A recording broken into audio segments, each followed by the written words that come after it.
जी हाँ छात्रों, आज के इस वीडियो में कक्षा 9वीं आपका देखिए सेट वी का त्रैमासिक परीक्षा पेपर का आपका जो पहला पेपर है, यहाँ पे 18 सितंबर का हिंदी का क्वेश्चन पेपर लेके आ चुका हूँ। पार्ट आपका 2 है। मैंने ऑलरेडी आपको क्वेश्चन 10 तक का आंसर आपको प्रोवाइड करा दिया है और इस वीडियो में आपके देखिए इनके आंसर तो मैंने आपको दे दिया है। यदि आपने नहीं देखा है तो एक बार अच्छे से देख लो। आपको यहाँ पे देखिए सबसे पहला आपका सही विकल्प क्वेश्चन आते हैं, रसखान किस भक्ति शाखा कवि है? तो आंसर आपको देखिए आपको इसमें कृष्ण भक्ति शाखा करना है। ये ठीक है, आंसर कर लीजिए। इसके बाद थोड़ा सा जूम कर देते हैं, आपको अच्छे दिख जाए। इसके बाद देखिए क्वेश्चन आपका सेकंड है, कैदी और कोकिला किसकी रचना है? तो आपको आंसर देखिए, आपको 4 ऑप्शन दिए हैं, माखनलाल चतुर्वेदी आपको आंसर करना है। क्वेश्चन देखिए आपको इसमें तीसरा आता है, यहाँ पे रस के बिना काव्य माना जाता है, नीरस आपको यहाँ पे आंसर लगाना है। चौथा क्वेश्चन, मेघाय बड़ी वन ठन के सबर के पंक्ति में अलंकार कौन सा है? तो आपको अनुप्रास करना है। कांजी हाउस का चौकीदार लालटेन लेकर आता है, तो आपको देखिए क्या करने आता है, तो हाजिरी लेने।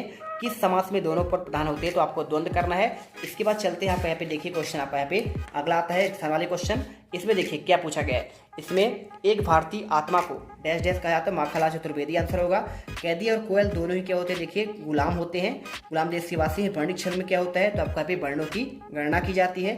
करुण रस का स्थायी भाव क्या है? तो आपका यहाँ पे शोक होगा। और गधे एक छोटा भाई का नाम क्या है? आपको यहाँ पे बैल कर देना है। वे शब्दांश जो शब्द बनाते समय आराम में लगते हैं उसे उपसर्ग कहते हैं। और यहाँ पर आपको देखिए सही जोड़ी वाले क्वेश्चन आपको दिए गए हैं। दुर्लभ को आपको मिलाना है यहाँ पे आधार योग में, कबीर को आपको साखी और शब्द में, और आपका पूरा दिया गया है, आप इसे कर लीजिएगा। ठीक है, सम्मानी को आधार योग्य, मृतिका को आपको मिट्टी, और दो वैल्यू कथा ये मुंशी प्रेमचंद की रचना है, और जहरीला आपको मिलाना है सांप। इसके बाद देखिए एक वाक्य में उत्तर आता है, इसमें क्या दिया गया है, छायावाद के प्रमुख आपको देखिए यहाँ पे कवि कौन कौन से हैं इसका आंसर देना है। तो आपको यहाँ पे देखिए आंसर इसका हो जाएगा आपका जयशंकर प्रसाद, सुमित्रानंदन पंत, महादेव वर्मा, और आपका सूर्यकांत त्रिपाठी निराला। ठीक है, इसके बाद देखिए रसखान किसके अनन्य भक्त हैं? तो आपको श्री कृष्ण लिखना है। इसके बाद देखिए प्रबंध काव्य के 2 भेदों के नाम बताना है। तो आपका प्रबंध काव्य आपका देखिए मुक्तक काव्य हो जाएगा, जिस काव्य में आनंद पढ़कर सुनकर लिया जाता है उसे क्या कहते हैं? आपका रस। रचना के आधार पर वाक्य कितने प्रकार के होते हैं? तो आपको यहाँ पे 3 भेद देखिए, साधारण, मिश्रित और आपका संयुक्त वाक्य होते हैं, आप ये कर लीजिएगा। इसके बाद देखिए रीढ़ की हड्डी एकांकी किस समस्या पर आधारित है? आपका दहेज समस्या पर। सत्य और असत्य बताना, देखिए सत्य असत्य का चयन करना है। रसखान के गुरु का नाम क्या? आपका विट्ठल दास था।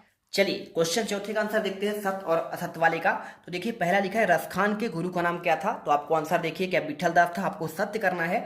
मात्रिक छंद में मात्राओं की गणना होती है, तो आपको देखिए ये भी आपको सत्य करना है। अगला क्वेश्चन देखिए तीसरा, रैक्स युक्त वाक्य की आपका काव्य है। आज कथन देखिए आचार के आपका विश्वनाथ का है, तो आपका ये भी सत्य हो जाएगा। झूरी बैलों को देखकर गदगद हो गया, तो क्या है? देखिए आपको ये भी सत्य आपको लिखना है। इसके बाद पांचवा देखिए विचार विनिमय के माध्यम से भाषा को कहते हैं, तो आपको देखिए कि आपका सत्य होगा, तो बिल्कुल आपका सत्य है। छंद को पढ़ने प्रवाह को आपको लय गति कहलाती है, तो आपको इसमें असत्य करना है। इसके बाद क्वेश्चन देखिए पांचवा आपका जो है, भक्ति काल को स्वर्ण युग क्यों कहा जाता है? ये क्वेश्चन आपका पूछा गया है। और छायावाद के आपके 2 प्रमुख विशेषताएं पूछा गया है, तो देखिए आपको आंसर जो है ये आपको मिल जाएगा।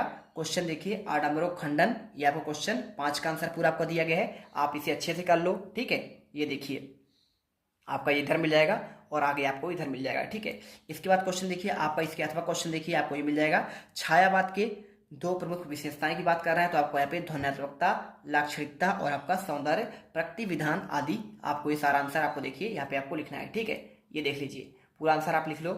और इसके बाद क्वेश्चन देखिए छठा नंबर, कबीरदास के शिल्प सौंदर्य की 2 विशेषताएं आपको लिखनी है, तो आपको यहाँ पे पूरा आंसर दिया गया है, आप ये देख लो अच्छे से और इसे लिख लो। क्वेश्चन देखिए आपका अथवा का, सुमित्रानंदन पंत के भाव सौंदर्य की 2 विशेषताएं, तो आपको ये आंसर पूरा मिल जाएगा, आप इसे कर लो। इसके बाद क्वेश्चन 7वां देखिए, मानसरोवर के कवि का क्या आशय है? तो मानसरोवर से कवि का आशय है हृदय रूपी तालाब से जो हमारे मन में स्थित है। क्वेश्चन देखिए हथकड़ियों की गहना क्यों कहा जाता है? तो आपको आंसर देखिए, कवि ने हथकड़ियों की तुलना गहनों से की है, क्योंकि भले ही ये कवि के लिए हथकड़ी है, परंतु यह ब्रिटिश सरकार द्वारा दी गई पराधीनता है, और यह ब्रिटिश राज का प्रतीक है जो अंग्रेजी द्वारा पहनाया गया था। क्वेश्चन देखिए आपका जो 8वां है, रूपक अलंकार की परिभाषा आपको उदाहरण सहित आपको देना है।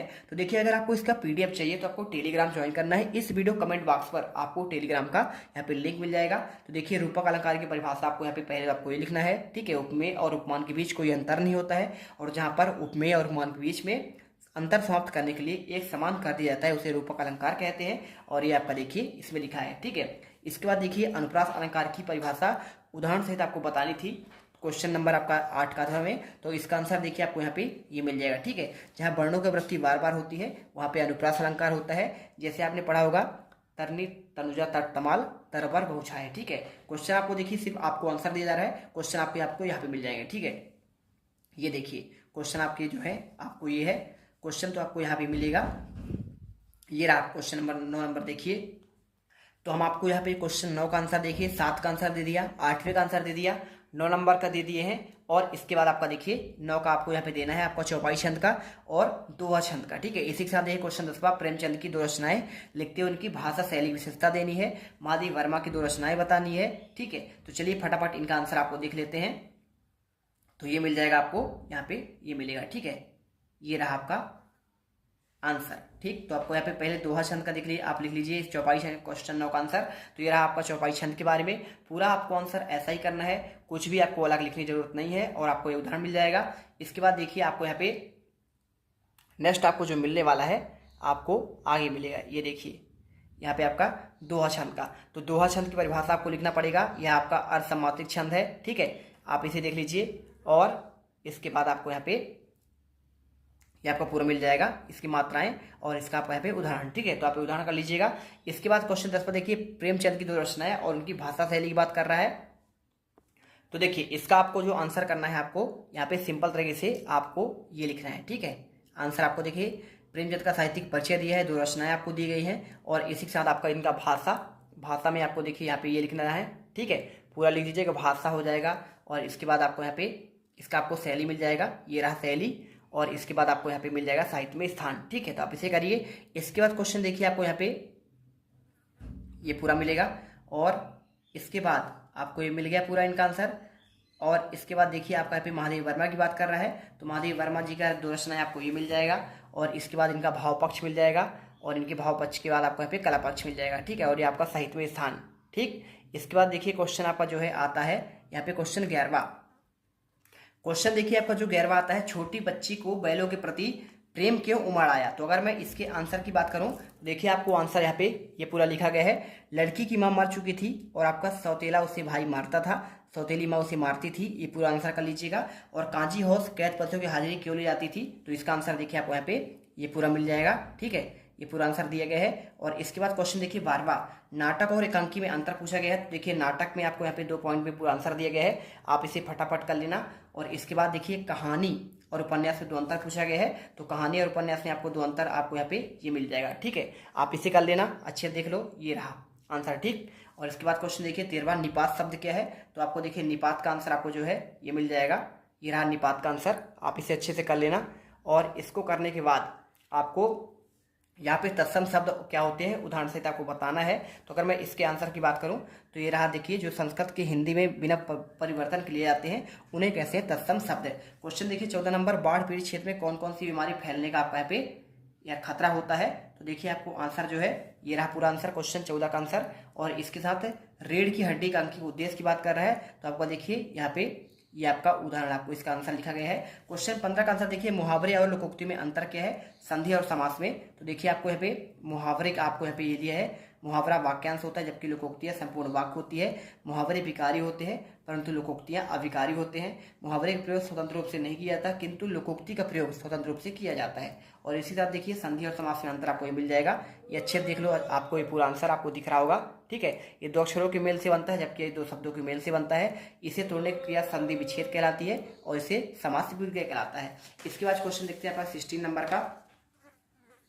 तो पहले आप एक बार अच्छे से क्वेश्चन देख लो, इसके बाद हम आंसर दिखाएंगे। क्वेश्चन 16 में देखिए, निम्नलिखित वाक्यों के आपको निर्देश इनको परिवर्तित करना है। तो कैसे परिवर्तित करेंगे आपको, चलिए यहाँ पे ये क्वेश्चन देख लीजिए, ये 2 क्वेश्चन है अथवा सहित आपको इसको बताना है। और इसी के साथ देखिए यहाँ पे आपको जो है क्वेश्चन देखिए, आपको इसमें मुहावरे का अर्थ सहित वाक्य बनाकर लिखना है। आग का तारा होना, आग में घी डालना। सबसे देखिए हमारा भूजल भंडार कैसे समृद्ध होता है, इसका आंसर देना है। विलोम शब्द के बारे में बताना है। 18 क्वेश्चन आपको संदर्भ प्रसंग की व्याख्या करनी है। ठीक है, प्रेमी ढूंढत फिरे, प्रेमी मिले न कोई, प्रेमी को मिले सब अमृत होए। तो देखिए इनका आंसर। और क्वेश्चन 19 में देखिए संदर्भ प्रसंग का भावार्थ आपको गद्यांश का लिखना है, आपको इसका भी आंसर मिलेगा। क्वेश्चन आपका देखिए आपका ये 20वां है, यातायात के नियम का एक अनुच्छेद लिखना है। और कक्षा में अपने प्रिय मित्र को पढ़ाई संबंधित आपको संवाद लिखना है। और क्वेश्चन देखिए इसके बाद आपका ये 21वां आता है, अपठित काव्यांश को पढ़कर आपको इसका आंसर देना है। ठीक है, तो चलिए फटाफट पहले हम आपको जो है यहाँ पे इनका आंसर हम आपको देते हैं फटाफट। तो ये रहा क्वेश्चन का आपको आंसर, देखिए ये देखिए। तो आपको आंसर आपको जो है इनके आपको ये मिल जाएंगे। हम आपको आंसर दिखा देते हैं, ये रहा। तो आपने आंसर कहाँ तक कर लिया है, 15 तक आंसर आपका हो गया है। क्वेश्चन नंबर 16 का आंसर आपको यहाँ पे ये मिल जाएगा। ठीक है, ये देखिए। तो इसका आंसर आपको देखिए पूरा आपको यहाँ पे ये मिल जाएगा। तो आपको ये पहले का आंसर, ये आपका दोनों का आंसर हो गया। अर्थ बहुत प्यारा होना, कौन सा इसका वाला, ठीक है, आँख का तारा होना और आपका यहाँ पे आग में घी डालना। तो इन दोनों का आंसर देखिए आपको ये मिल जाएगा। क्वेश्चन 17 देखिए, हमारा भूजल भंडार कैसे समृद्ध होता है। तो इसका आंसर पूरा आपको ये दिया गया है। हमारे ग्रह में, शहर में जो छोटे छोटे बड़े तालाब झील आदि होते हैं, धरती की गुल्लक में पानी भरने के बजाय काम करते हैं और इनमें जमा पानी जमीन के नीचे छिपे हुए जल भंडार में धीरे धीरे रिस कर छनकर जा सकता है और इससे हमारा भूजल समृद्ध भंडार हो चला जाता है। इसके बाद देखिए आपको यहाँ पे विलोम शब्द किसे कहते हैं, सदुपयोग शब्द का विलोम। तो देखिए आपको विलोम शब्द मतलब होता है विपरीत अर्थ देने वाला। और इसका देखिए यहाँ पे पूछा गया था ना, सदुपयोग का क्या हो जाएगा, दुरुपयोग हो जाएगा। ठीक है, तो इस प्रकार से आपको देखिए इसका आंसर करना है। क्वेश्चन 18 में देखिए संदर्भ प्रसंग आपको व्याख्या करनी थी, प्रेमी ढूंढत पालेगा। तो इसका देखिए संदर्भ आपको लिखना है, पाठ्य पुस्तक हमारे जो है जिस पाठ से आपका लिए गए हैं तो आप जानते ही होंगे। और प्रसंग में आपको लिखना है, इस साखी में वास्तविक प्रेम की महिमा बताई गई है और भावार्थ में कवि कहते हैं कि मैं दुनिया में सच्चे प्रेमी को खोज के लिए फिर रहा हूँ, किंतु मुझे सच्चा प्रेम करने वाले कोई नहीं मिलते। जब वास्तविक प्रेम करने वाले से वास्तविक प्रेम वाला मिल जाता है तब मन के सभी दोषों का आपका जहर यहाँ पे समाप्त हो जाता है। ठीक है, तो आप इसे आंसर जो है आप इस तरह कर लेंगे। ठीक, ये देखिए आपको आंसर आपको ये मिल जाएगा, ये कर लेना। इसके बाद अथवा का देखिए, मानसरोवर सुबह चल हंसा केली कराही। इसका आंसर की अगर मैं बात करूं तो आपको देखिए इसका आंसर आपको यहाँ पे ये मिल जाएगा। ये आपको देखना करना है, देखिए ये रहा। ठीक है, तो इसमें आपको इसका अगर संदर्भ प्रसंग व्याख्या करनी है तो आपको ये मिल जाएगा। संदर्भ प्रस्तुत साखी दोहा हमारी पाठ्यपुस्तक साखियां शीर्षक से लिया गया है। प्रसंग में आपको ये लिख देना है कि जीवात्मा के परमात्मा से मिलने पर आनंदमयी स्थिति को बताया गया है। और इसी के साथ देखिए आपको यहाँ पे ये मिल जाएगा, भावार्थ हो जाएगा। 19वां देखिए, गद्यांश का संदर्भ प्रसंग व्याख्या करना है। जानवरों में गधा सबसे बुद्धिमान समझा जाने वाला है। तो इसका आंसर कैसे करना है, देखिए संदर्भ प्रस्तुत गद्यांश हमारी हिंदी साहित्यकार प्रेमचंद की एक निबंध शैली से ली गई है और इसमें लेखक ने जानवरों के व्यवहार के बारे में मनुष्य की सोच के आधार पर कुछ गहरे तीखे आपका देखिए कठोर संदेश दिए हैं। प्रसंग आपको लिखना है और इसी प्रकार आपको यहाँ पे भावार्थ लिखना है। ठीक है, और इसके अथवा क्वेश्चन देखिए आपका ये वाला है और इसका भी आपको संदर्भ प्रसंग व्याख्या करनी है। देखिए संदर्भ आपको मिल जाएगा। ठीक है, इसमें व्यवसायिक उपभोक्तावादी दृष्टिकोण को दर्शाता है। इसमें बताया गया है कि आज का बाजार विलासिता वस्तुओं से भरा पड़ा है जो ग्राहकों को अपनी ओर आकर्षित करने के लिए अनेक प्रकार के दावे करते हैं। तो ये देखिए प्रसंग आपको मिलेगा और इसके साथ आपका यहाँ पे भावार्थ। ठीक है, चलिए इसके बाद क्वेश्चन देखिए आपका यहाँ पे मिल जाएगा 20वां, यातायात के नियमों पर आपको एक अनुच्छेद लिखना है। तो देखिए बहुत ही बेहतरीन तरीके से आपको यहाँ पे अनुच्छेद भी आपको दे दिए गए हैं, आप इसी करिए। इसके अथवा का जो क्वेश्चन आपका है यहाँ पे आपका ये वाला है। ठीक है, दो मित्रों के बीच में संवाद। तो देखिए गौरव और सौरभ दो नाम के व्यक्ति हैं, इन दोनों का संवाद आपको देखिए यहाँ पे आपको मिल जाएगा। तो इसका आंसर कर लो अच्छे से। ठीक, और इसके बाद देखिए आपको यहाँ पे ये पूरा मिल जाएगा। क्वेश्चन आपका जो 21वां आता है, इसमें देखिए आपको यहाँ पे क्या करना है, काव्यांश को पढ़कर पूछे गए प्रश्नों के उत्तर देने हैं। तो गद्यांश का शीर्षक और आंतरिक सुरक्षा का आपका आधार क्या है। अगर मैं इसके आंसर की बात करूं तो ये देखो, ध्यान से देखो, आपको इनका जो आंसर है आपको यहाँ पे इस प्रकार करना है। यहाँ पे ये उत्तर दिया गया है। ठीक है, स्वच्छता का महत्व आपका हो जाएगा, गद्यांश हो जाएगा। और आंतरिक स्वच्छता का आधार क्या है, तो देखिए इसका आधार सदाचार, नैतिक मूल्य और आपका सदुचिकार और अच्छी संगति है। इसका सारांश अगर देखा जाए तो देखिए कैसे लिखे, गद्यांश का सारांश आपको ये पूरा लिखना है, इसे आप पूरा कर लीजिएगा। और क्वेश्चन आपका जो 22वां दिया गया है, अपने प्रचार को 3 दिवस के लिए अवकाश हेतु आवेदन पत्र लिखना है या फिर अपने मित्र को प्रवीण सूची प्रथम आने पर बधाई पत्र देना है। तो देखिए इसका आंसर आपको यहाँ पे ये मिल जाएगा। ठीक है, 3 दिन के अवकाश हेतु आवेदन पत्र। तो आपको यहाँ पे 3 दिन हेतु यहाँ पे लिखा है सेवा में प्रधानाचार्य केंद्रीय विद्यालय हरिद्वार। आप अपने विद्यालय का नाम लिखिए। महोदय में आपको देखिए पूरा मैटर आपको सेम लिखना है और अतः आपको लिखना है मैं आपका यहाँ पे आभारी रहूंगा, आप ये लिख दीजिए। और अथवा देखिए प्रवीण सूची में आने पर मित्र को बधाई। तो इसका देखिए आपको ये पहले पता लिखना है, प्रिय मित्र अर्पित, तुम्हारा पत्र मिला, यह पढ़कर अति प्रसन्नता हुई और तुमने कक्षा 10वीं में परीक्षा प्रथम कर ली है और देखिए परीक्षा प्रथम स्थान पास कर ली है और तुम्हें परीक्षा में 96% अंक प्राप्त हुए हैं। मैं इस सफलता के लिए तुम्हें हार्दिक बधाई देता हूँ। ये पूरा आंसर करिए, तुम्हारा मित्र। और इसके बाद देखिए यहाँ पे क्वेश्चन आपका लास्ट आता है यहाँ पे निम्नलिखित में आपको देखिए निबंध लिखना है। तो इसका आंसर बहुत सिंपल है, आप चाहो तो कहीं से भी देखकर इसका आंसर कर सकते हैं। विद्यार्थी जीवन के स्वर्णयुग, जीवन दैनिक जीवन में इंटरनेट का महत्व, आदर्श विद्यार्थी गुण या फिर मेरा प्रिय खेल। तो आप कोई भी खेल कर दो, यहाँ पे आपको हॉकी हो या फिर क्रिकेट हो, आप उसके बारे में अच्छे से लिखिए। तो इस प्रकार से देखिए पूरे क्वेश्चन के आपको आंसर आपको मिल चुके हैं। इसका अगर दिक्कत होगा तो आपको इसका आंसर मैं PDF पे दे दूंगा। बाकी कमेंट करना वीडियो कैसा लगा आपको, क्या आपको इसका आंसर चाहिए, तो आप फटाफट यहाँ पे कमेंट करिए, चैनल को सब्सक्राइब करिए। मिलते हैं नेक्स्ट वीडियो पर।